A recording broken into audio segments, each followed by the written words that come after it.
আসসালামু আলাইকুম সবাইকে। আশা করি আপনারা সবাই ভালো আছেন। আলহামদুলিল্লাহ আমরাও ভালো আছি। এই ভিডিওটা হচ্ছে ঈদের ৩য় দিনের ভিডিও। আমি সময় স্বল্পতার কারণে ভিডিওটা রেডি করতে পারিনি, যার কারণে আপলোড দেওয়াও হয় নাই। তো যাই হোক, আমরা ঈদের ৩য় দিন ফ্যামিলির সবাই মিলে চলে এসেছি গিল্লাতলা জাহানাবাদ ক্যান্টনমেন্টে।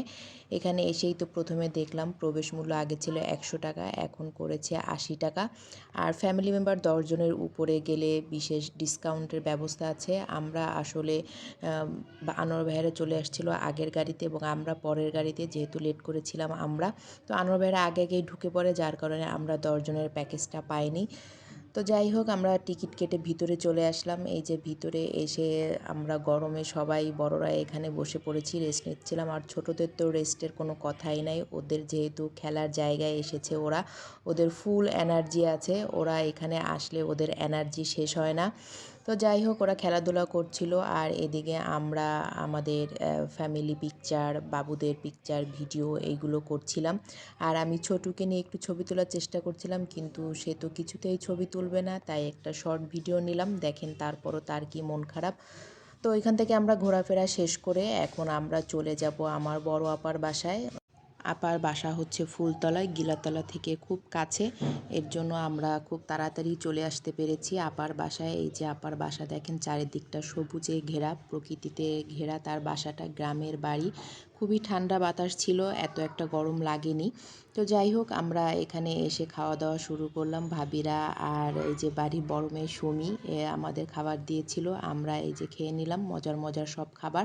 খাওয়া দাওয়া শেষ করে বাড়ির চারপাশটা আমি একটু ঘুরে দেখছিলাম। এই যে দেখেন, আমের সময় কাঁচা কাঁচা আম গাছে ঝুলছে। নিজের ক্ষেতের টমেটো, ডালিম সব কিছুই আপার বাড়িতে ছিল। আর তাদের বাড়ির সামনেই ছিল তাদের এই বড় একটা বাঁশঝাড়, মানে বাঁশবাগান। এটা আপাদের খুব সুন্দর লাগছিল আর খুবই ঠান্ডা ছিল, আমাদের শহরের মতো এত গরম ছিল না। আর এখানে জারিফ আসলেই তো হাঁস মুরগি নিয়ে ছোটাছুটি করবে। আর এই যে মাইফা দেখেন, হাঁড়ি পাতিল নিয়ে খেলাধুলা করতে বসে গিয়েছে। আমরা তো ছোটোবেলায় কাদা দিয়ে হাঁড়ি পাতিল বানিয়ে খেলেছি, আর এখন যেহেতু ডিজিটাল যুগ, ওরা হাঁড়ি পাতিল দিয়েই খেলছে। আর জারিফ এই যে এই পুতুলটাকে দেখে দেখেন ভূতের ভয় দিচ্ছিল, সবাইকে নিয়ে নিয়ে ভূতু ভূতু করে ভয় দিচ্ছিল। এমনকি ছাগলকেও ছাড়ে নাই, ছাগলকেও নিয়ে ভয় দিচ্ছিল। আর ছাগলও ভয় পেয়ে গিয়েছে, একদম ওর বাবার মতো হয়েছে, সবাইকে ভয় দিয়ে বেড়ায়। গ্রামের বাড়ি মানে গোয়াল ভরা গরু, পুকুর ভরা মাছ, ধান ক্ষেত, গাছপালা এইগুলাই থাকবে। তো খুব ভালো লাগছিল এবং বাচ্চারাও আনন্দ করছিল। আর এইখানে আনোয়ার ভাইয়া ভাবিরা সবাই বলছিল মাখা খাওয়ার কথা, তাই এইখানে ছবেদা মাখা আর এই যে সুমি আম মাখাচ্ছিল। ভাবিও সাথে হেল্প করছিল, এই যে ছবেদা মাখাচ্ছে। ছবেদা মাখা আমি আসলে আগে কখনো খাইনি। তো কলা পাতায় করে এই যে ছবেদা দিচ্ছিল।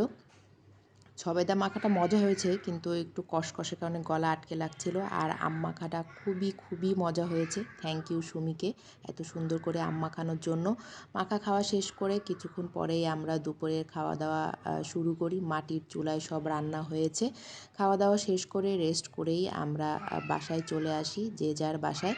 আজকের ভিডিওটা ছিল এই পর্যন্তই। সবাই ভালো থাকবেন, সুস্থ থাকবেন আর আমাদের জন্য দোয়া করবেন। আল্লাহ হাফেজ।